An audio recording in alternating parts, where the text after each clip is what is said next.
Dawn spills across Constantinople in muted gold, brushing the palace roofs with a softness that would feel peaceful if not for the quiet tension coiled beneath its marble halls. And you can already sense this is one of those stories you probably won't survive emotionally intact. The Empress walks through the Chrysotrachlinos chamber in measured steps, silk trailing behind her like a whispered accusation, and although servants lower their heads respectfully, she feels every gaze linger too long, searching for weakness in a woman expected to be flawless stone. Outside the porphyry columns, palace guards shift their spears with ceremonial precision, but he, assigned to her personal retinue only weeks ago, watches her differently, noticing the small stiffness in her breath and the way she hides exhaustion beneath a regal tilt of her chin. She senses that stare, though she pretends not to, knowing attention from a guard is harmless on the surface but dangerous beneath it, because the Byzantine court treats affection like treason and curiosity like a blade waiting to be turned. As she moves toward the Million Archway, she forces her face into serene neutrality, reminding herself that every public step is political theatre. Yet a small thought slips through anyway, wondering why his presence steadies her heartbeat more than any priest blessing ever has. A historical fact glimmers beneath the moment. Byzantine empresses lived under near-constant surveillance, their alliances capable of shifting armies, and rumours about their personal lives often carried more weight than decrees carved in imperial stone. He walks behind her with disciplined stillness, but his thoughts betray him, circling the memory of the moment she first spoke his name, quietly enough that only he heard it, and he jokes inwardly that even battlefields never made him this nervous. She stops near a mosaic of Christ Pantocrator, pretending to study the tesserae, though truly she's catching her breath, because the air feels strangely charged today, as if history itself presses closer, listening for something it intends to record. A quirky tidbit whispers into the silence. Some palace servants claimed certain mosaics shifted slightly at night, reflecting the moods of powerful women, and she wonders, just for a heartbeat, whether the golden tiles behind her sense the tremor she hides. Historians still argue whether the Empress already suspected a coup forming around her, but the guarded way she straightens now suggests she feels threats tightening, even if she doesn't yet know which shadow intends to strike first. He catches a faint tremble in her sleeve as she turns, and though he keeps his expression impassive, a protective instinct stirs violently, surprising even him, because guards are trained to defend emperors, not fall quietly into devotion towards an untouchable woman.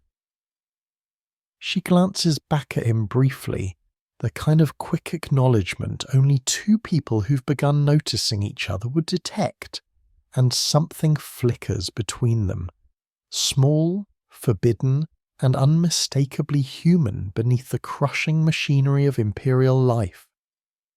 Court officials approach with scrolls and stiff greetings, and she resumes her role with flawless composure.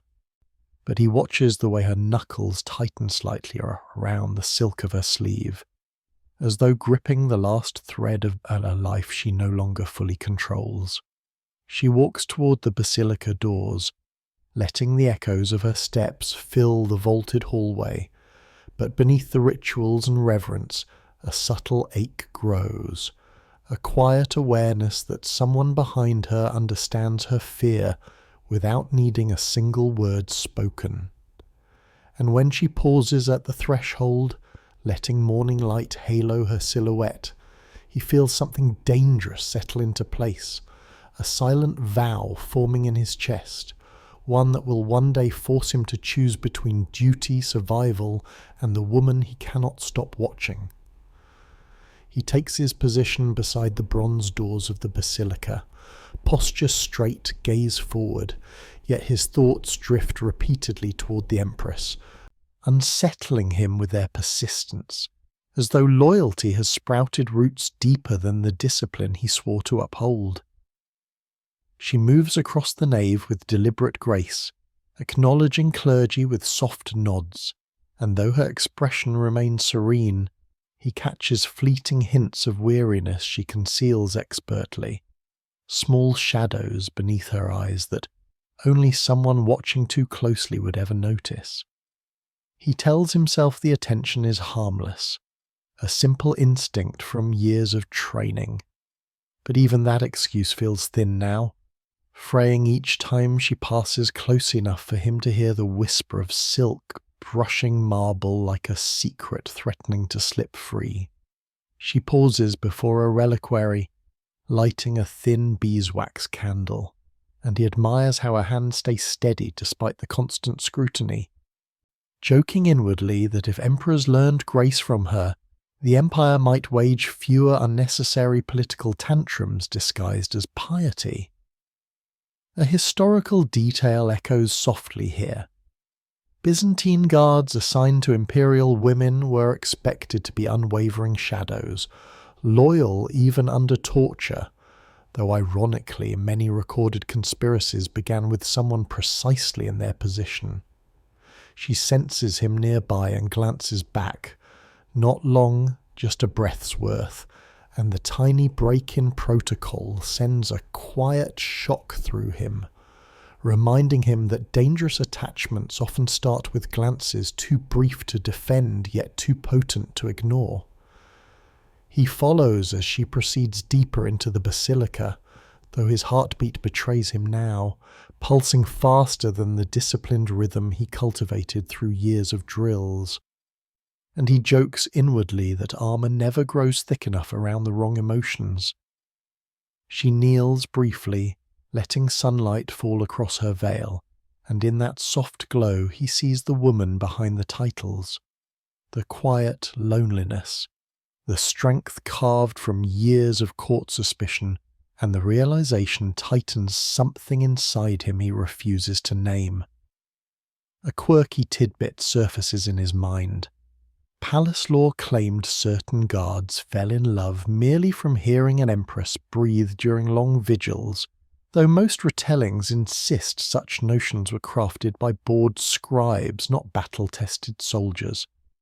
Historians still argue whether imperial guards ever formed meaningful personal bonds with empresses, or whether such stories were exaggerated fantasies. But the tension threading his chest suggests reality might be more complicated than dusty manuscripts admit. She rises slowly, and the mosaic-lit shadows gather behind her like loyal companions, yet he senses her isolation more clearly than ever. An isolation heavy enough to fracture anyone forced to live beneath the Empire's relentless gold. He steps aside to allow her passage, but the faint brush of her sleeve against his forearm sends a startling warmth through him, subtle enough for everyone else to miss, yet unmistakable to two people already standing too near an invisible edge. She doesn't look back, but he recognizes the shift in her breathing, a tiny quickening that mirrors his own, and he realizes with dread that affection has already rooted itself deeply enough to become a threat neither can safely indulge. Court attendants arrive to escort her to the inner palace, and he resumes his rigid stance. Though an ache settles beneath his armour, an ache formed not from battle, but from the cruel clarity that devotion has begun reshaping his destiny, and as she disappears behind the polished doors, he remains motionless, silently wrestling with the truth he never intended to face. He is no longer simply guarding an empress. He is guarding the one person he fears he can no longer live without. Night settles over the palace like a velvet shroud as she walks the porphyry corridors, each torch casting elongated shadows that tremble across mosaic floors, and the quiet feels heavier than usual, as though the walls themselves are waiting to witness something they shouldn't. He accompanies her at a respectful distance. Footsteps muffled against polished stone, yet the space between them feels charged, humming with unspoken thoughts neither dares to acknowledge, for secrets in these halls have a way of sharpening into weapons overnight. She slows near an alcove carved with imperial symbols, pretending to examine the marble, though truly she's catching her breath. The day's pressures cling to her like damp silk, making her long for one moment unobserved by hungry eyes.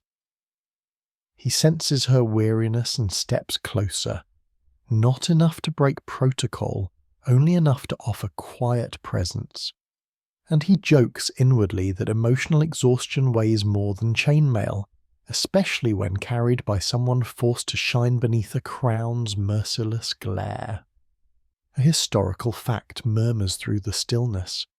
Portions of the imperial palace were designed as listening corridors, allowing spies to monitor conversations without detection, and she knows this, which is why her voice remains sealed behind careful breaths.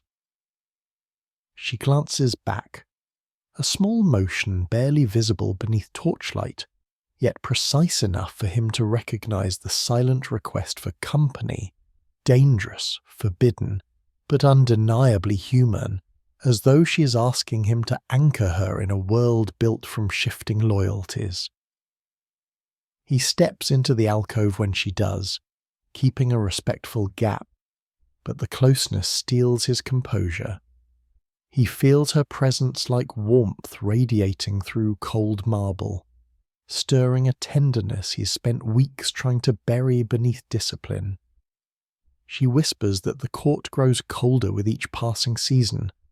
Her words brushed in fear she disguises as political commentary, and he understands instantly that this is not about governance, but about loneliness tightening around her like an invisible cincture. A quirky tidbit surfaces. Some courtiers believe the palace's purple porphyry columns absorbed emotions, storing them like trapped echoes, and tonight he wonders whether these walls will remember the tremor in her voice long after both of them are gone. Historians still argue whether empresses confided in guards or remained distant, but the way she breathes now, quiet, trembling, seeking, suggests truth lives in the soft spaces between official records, where human needs refuse to obey imperial boundaries. He offers a single sentence of reassurance, low and steady, telling her she's not as alone as the court wishes her to feel, and she closes her eyes briefly, letting that fragile comfort settle like warm ash against a winter wind. She reaches toward the wall for support, fingers grazing mosaic glass, and he tenses instinctively, resisting the urge to touch her hand. Even a momentary slip could fuel rumors sharp enough to slice through their already precarious safety. She opens her eyes and meets his gaze directly this time. No veil of formality between them, and something unguarded flickers there. Yearning mixed with fear, sending a shiver through him stronger than any threat a blade has ever posed. Footsteps echo faintly from the far corridor, snapping the fragile moment like thin ice beneath sudden weight, and she steps away instantly, composure sliding back into place with practiced grace that hides more than it reveals. As he resumes his post beside her, both pretend nothing happened, yet the corridor feels changed, warmer, narrower, marked by a secret now living between them, promising to follow wherever their fates twist next in these perilous halls. Dawn returns with harsh clarity as she enters the throne hall, the gold tesserae catching light so brightly it almost mocks her exhaustion, and she steels herself against the knowledge that even a heartbeat out of rhythm could be twisted into accusations by waiting courtiers. He stands among the guard formation, motionless in polished armour, yet his gaze flickers toward her for a brief forbidden second, catching the subtle tremor she hides beneath imperial poise, and the sight strikes him harder than any spear ever has.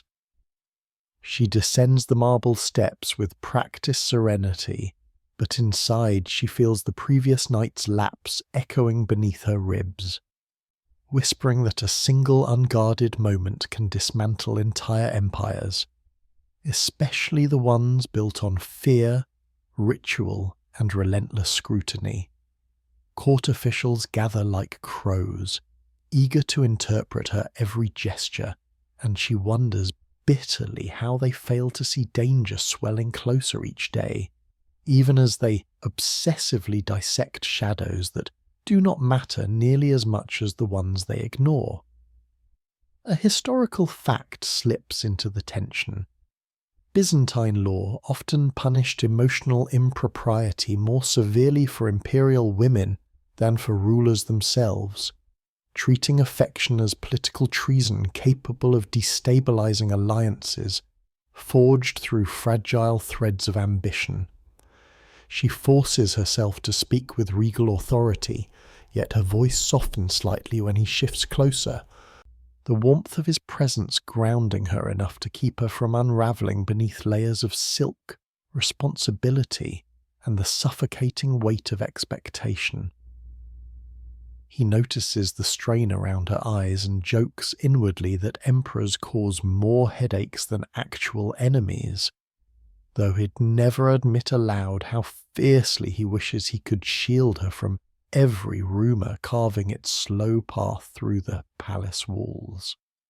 She feels his attention like a quiet pulse beneath the ceremony, a presence she should not welcome yet cannot dismiss, and she fears the court will eventually sense the thin thread binding them, an invisible line far too delicate to survive open air.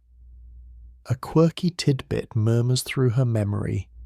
Palace servants believed the throne hall amplified truths, making suppressed emotions harder to hide. And today she worries the marble itself might betray her by echoing the flutter she tries desperately to silence. Historians still argue whether empresses were truly isolated by design or by tradition's cruelty, but the chill settling around her now feels deliberate, as though the entire court is tightening its grip on her fate, daring her to misstep. He shifts his stance protectively as a senator approaches her too boldly, and though the gesture is subtle, she catches it instantly, a brief surge of gratitude flaring beneath her stern facade like a candle defying a gust of wind. She dismisses the council with a calm authority that conceals her racing thoughts, aware that every additional second she spends in this hall risks exposing emotions she cannot afford to let anyone suspect, not even those who claim loyalty. He follows her toward the upper corridor, footsteps measured, tension coiled along his spine like a warning, knowing the line between devotion and treason thins each time he allows himself to care more than duty permits. She slows as they reach the shadowed archway, allowing a breath to slip free, small, weary, painfully honest, and for a heartbeat she wishes the world were simpler, a place where touching his hand would not doom them both. And as they step deeper into the quiet, she realizes love has already trespassed beyond safety, threading itself into the very fabric of her days, leaving her terrified the Empire will soon demand a price she cannot bear to pay. Jealousy begins its slow, poisonous crawl through the palace when a high-ranking minister notices the guard's gaze linger half a heartbeat too long on the Empress. And though he masks his suspicion behind courteous smiles, the bitterness simmering beneath his polished demeanour sharpens into a quiet hunger for her downfall. She senses the shift instantly, feeling the air tighten whenever the minister approaches, His compliments wrap too neatly around veiled scrutiny, and she reminds herself that court jealousy has always been more lethal than any blade, especially when wielded by men who believe proximity grants them entitlement. The guard observes the minister's growing fixation with mounting unease, recognizing the familiar posture of someone who covets power disguised as affection, and although he cannot openly intervene, his instinct to shield her rises sharply, unsettling him with its intensity and the risk it invites. A historical fact presses into the tension. Byzantine officials frequently orchestrated false accusations to eliminate rivals, and women in the imperial household were especially vulnerable. Their reputations treated as political currency traded in whispers long before truth had any chance to defend itself. During a council gathering, she feels the minister's stare trace her every movement, and her pulse stutters beneath the weight of unwanted attention, forcing her to maintain flawless composure even as fear coils quietly at the base of her throat like an omen she cannot ignore. A quirky tidbit floats through her mind. Palace gossips claimed jealousy could stain mosaics, causing gold tiles to darken overnight. And though she knows it's superstition, she catches herself glancing at the walls, half expecting them to betray what she tries so desperately to conceal. Historians still argue whether the minister truly loved her, envied her power, or merely saw opportunity in her vulnerability, but the intensity of his watchful gaze now suggests motives layered so deeply even time cannot fully untangle their tangled, dangerous threads. The guard tightens formation whenever the minister nears her, subtle yet unmistakable to anyone perceptive, and though neither speaks of it, the unspoken understanding between them deepens, strengthening the fragile bond that now sits trembling at the edge of catastrophe. She feels trapped between their opposing forces, one man's secret devotion and another's corrosive desire, and with every passing day the palace corridors seem narrower, as though the empire itself is closing around her, hungry to claim someone's ruin before winter's end. And when the minister finally steps too close, addressing her with a familiarity bordering on insolence, she sees the guard's jaw tighten in silent fury, realizing with a cold, sinking certainty that jealousy has now become a weapon, sharpened against all of them, ready to strike without mercy. The betrayal arrives quietly, slipping into the palace like a draught beneath a sealed door. When a servant, coerced or bribed, she will never know, alerts the minister to a moment she and the guard spent too close beneath the archway, turning a harmless breath of connection into whispered evidence of treason. She learns of the accusation during an evening procession, the minister's smile too sharp, his words dripping with false concern as he mentions unusual behaviours he felt obligated to report, and her knees nearly buckle beneath the weight of a lie designed to shatter everything she has left. The guard realizes something is wrong the moment she hesitates mid-step, reading fear in the tiny quiver of her breath. And though he keeps formation, fury flashes through him so violently he struggles to maintain the calm exterior drilled into him since boyhood. A historical fact darkens the moment. Accusations against imperial women were often investigated in secret tribunals where truth mattered far less than politics, and once a rumour was planted, even innocence could spiral quickly into exile, confinement, or quiet disappearance. She tries to speak with the minister privately, hoping to unravel the lie, but he twists her words into further insinuation, his eyes gleaming with triumph. The kind born from jealousy finally finding a weapon sharp enough to wound without staining his own hands. A quirky tidbit murmurs through her memory. Some Byzantine courtiers believe the purple silk of the imperial chamber absorbed confessions, echoing them back to those who listen closely, and tonight she fears even the fabric around her can sense the terror tightening her ribs. Historians still argue whether the minister acted alone or as part of a larger political scheme, but the precision of his timing suggests a man who waited patiently for a single crack in her armour, eager to turn private longing into a public crime.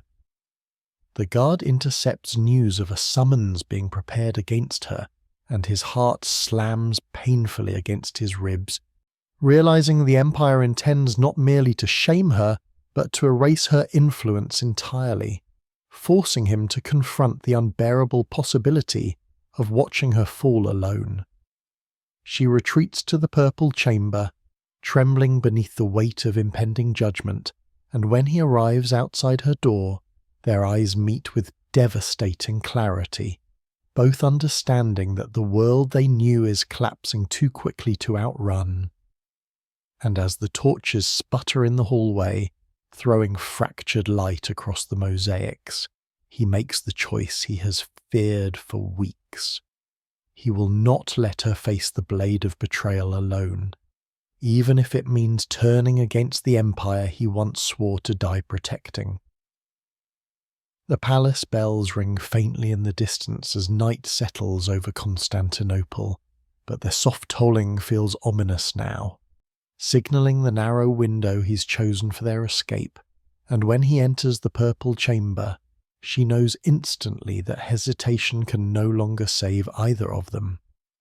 He tells her the summons will be delivered by dawn, giving them only hours before guards loyal to the minister search her rooms, and she feels terror surge through her chest. But beneath it, a flicker of relief, because the choice she feared making has finally been made for her. She gathers only what she can hide beneath a cloak, fingers trembling as she stuffs a few coins into a pouch, knowing imperial wealth is useless when fleeing from an empire that brands emotion as treason. Still, she cannot stop mourning the world she leaves behind. A historical fact shadows the urgency. Imperial fugitives rarely escape the city's layered defences, as the harbour chain, gate patrols and night watch were designed to trap even seasoned soldiers. Yet he knows a forgotten service tunnel carved generations ago, long abandoned by cautious emperors. They move through torchlit corridors with careful silence, and she marvels at how confidently he navigates each turn, joking weakly that he seems far too familiar with escape routes, and he replies that guarding emperors teaches a man every path where danger likes to hide. A quirky tidbit flickers through her mind.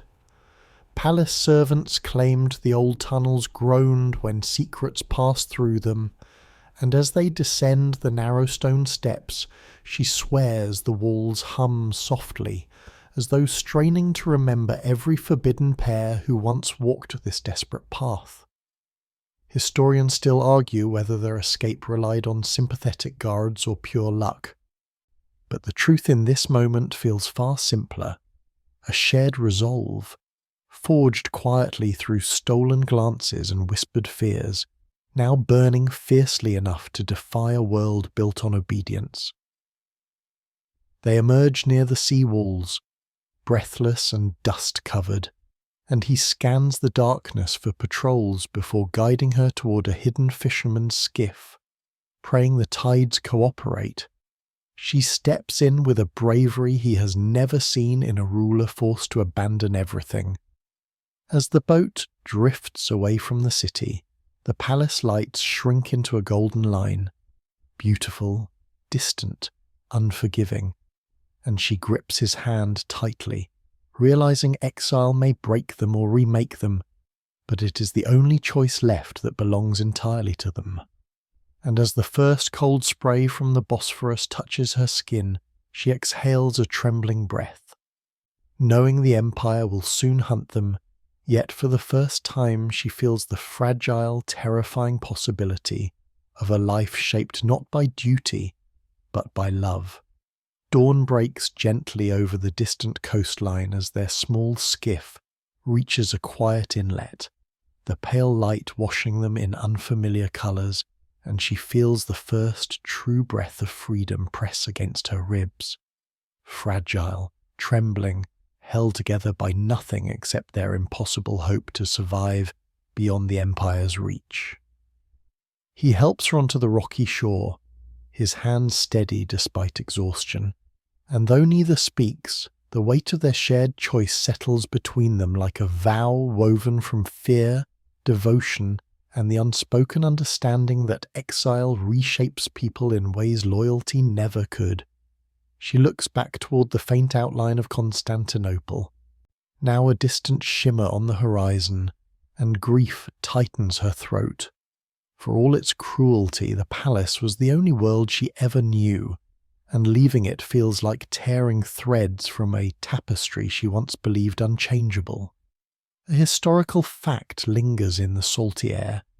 Many exiled nobles vanished from Byzantine records entirely, erased intentionally to prevent future claims or rebellions, and she realizes with an ache that her name may already be dissolving from scrolls she once signed with unyielding authority.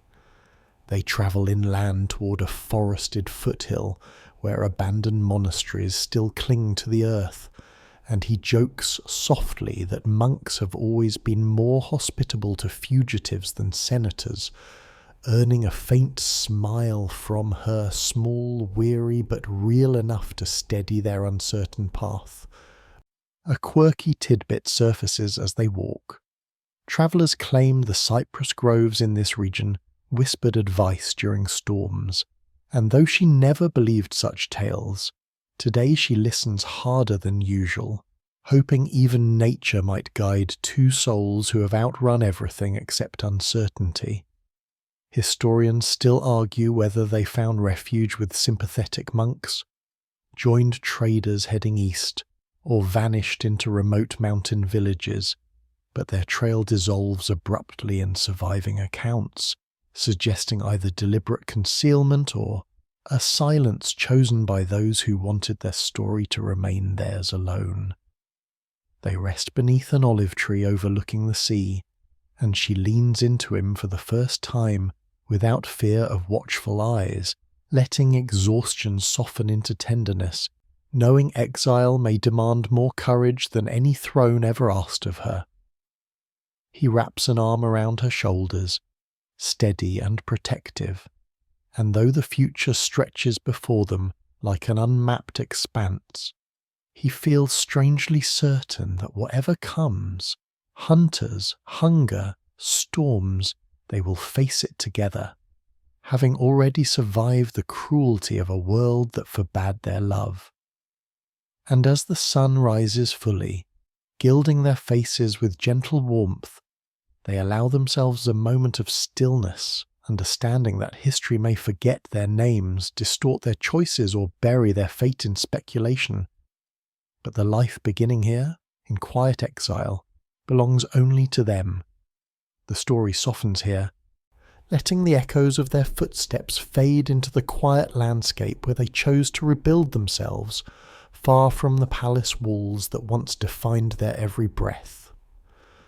The rhythm slows, stretching gently like early morning light over calm water, allowing your mind to loosen its grip on the tensions that carried you through the Empire's shadows.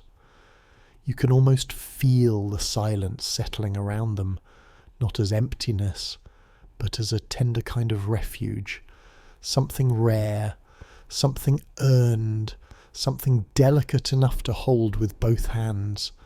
Imagine the distant sea now, a thin silver line humming softly against the horizon. Picture the olive branches swaying above them, brushing the air with that soft rustling sound that makes the world feel strangely forgiving for a moment. Notice how the weight of their past doesn't vanish. It simply becomes quieter, easier to carry, shaped now by choice instead of fear. There's a calm that arrives after stories like theirs, A gentle recognition that love can survive even the spaces where history forgets to look.